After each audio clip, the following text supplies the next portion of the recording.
All right, today, AP Psych, we're going to be looking at Piaget and his cognitive development. Big thing to remember is how he describes what are the components of cognitive development, schemas, assimilation, accommodation, and then what is the cognitive skill developed in each stage. So, talk a little bit about this. It's probably be a two-parter, and then Thursday or Friday we're going to have an assignment that goes along with showing you and representing some of these tests and skills in the children themselves. So, when we look at Piaget himself, he is going to create this theory of cognitive development based on experience. So, he is going to be like a behavioral cognitive psychologist. So, what he argues is has the child or infant or even teenager towards the end as that environment changes, as they are given more freedom, as they're challenged more, that's going to spurn cognitive development. So he's going to argue also that cognitive development is going to occur in these big spurts, followed by periods of stability. So according to him, when he first creates this idea, from 2 to 4, you go through a big change, and then you stop for a couple months, and then you go through another big change. So he kind of gets this part wrong, which a lot of early developmental theorists do.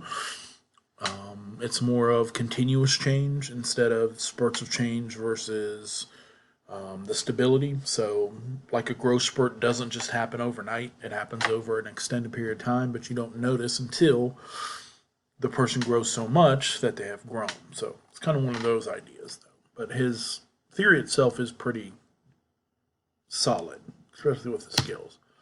So the schema, the assimilation, the accommodation, these are going to be the keys to it. So these are going to be part of all of his theory, all of his stages. These are going to be similar to reflections. So it's almost like when you do a lab in science, you would do the lab and then you do a reflection or a lab report reflecting on what you've learned. That's what we're looking at with this. So you learn something, then you apply it, and then you start to master it. It's kind of the idea there. So when we look at schemas, these are basically going to be the same thing as concepts. It's just Piaget's magic word for them. So how we build concepts from experiences, as our experiences and our environment changes, so does our schemas.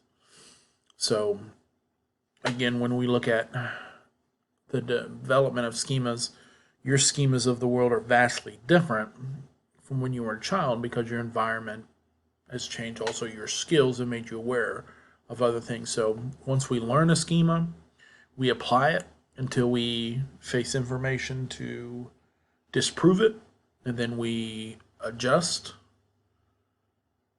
those schemas through the process of assimilation and accommodation. So assimilation, not necessarily really changing the schema, this is the beginning process.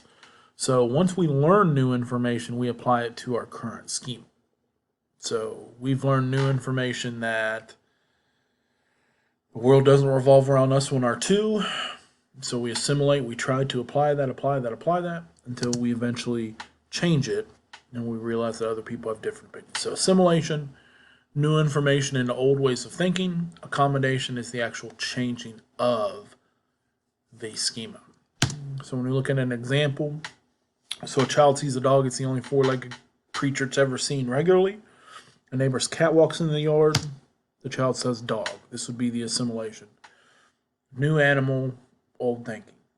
So the mother then corrects the child and says, no, that's a cat. With enough correction, then the child will then call the cat a cat and a dog. So now they can differentiate.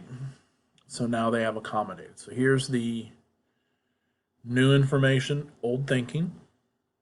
Then once we experience that new information enough, then we totally change the schema itself. So our first stage is going to be our sensorimotor stage. This is going to be birth to 2 years. Main thing is babies are going to take their world purely through their senses. So if they can't see you, you can't see them. Like the child hiding behind a book truly thinks because he can't see his parents that his parents can't see them also. So when we look at this, whatever's not taken in through the senses, it does not exist.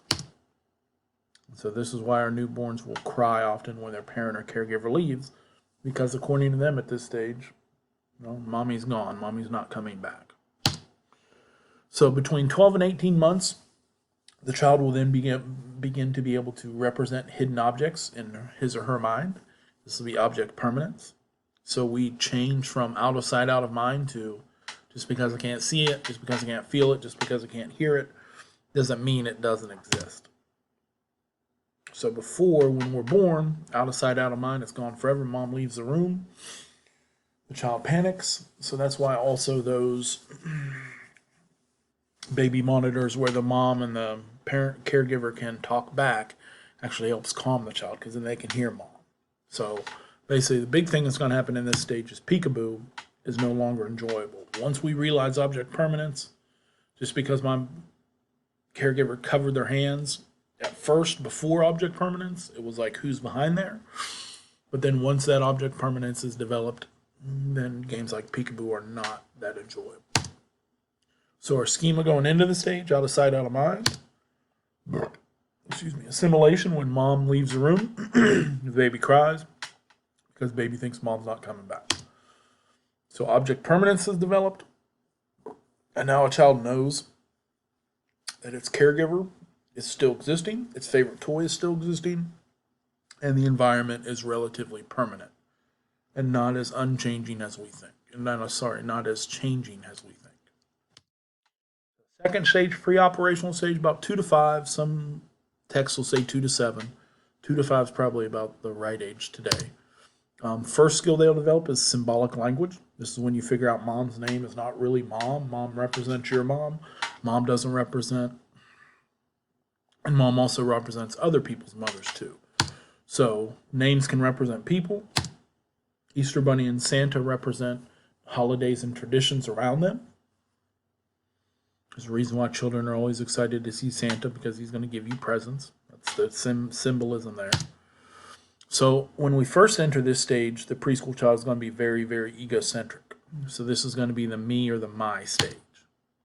So a child will stand in front of the TV thinking because they can see it, you can see through them. And this is where we go through the mind stage. Everything's mine. The car is mine. The house is mine. Mom is mine. Dad is mine. The dog is mine. Everything is mine. So when we look at the idea of a pre-operational thinking, here we have, do you have a brother? Yes. What is your brother's name? His name is Jim. Does Jim have a brother? No. So since the child is so egocentric, they can't reverse that relationship. They don't realize that he is also Jim's brother. So that's the beginning of the thinking. So preschoolers, as we start to interact with more people, we will start to develop what we call theory of mind. And as this develops, the children really start to understand other people's perspective. So at the beginning of this stage in the pre-operational, we're in the mind stage. And then to develop this theory of mind, it's why. The child will always ask you why. Why? A lot of people may think the child's just being annoying, but no, what the child is really trying to do is theory of mind. It's develop, why are you feeling different from me? So when we look at this little animation over here, so here you have Sally. Sally puts the ball in the red cupboard.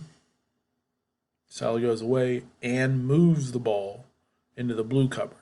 If Sally doesn't have theory of mind, she looks in the red cabinet only, because a child that doesn't have theory of mind thinks, well, it's my ball, no one's going to move it, so I'm going to look where I hit it.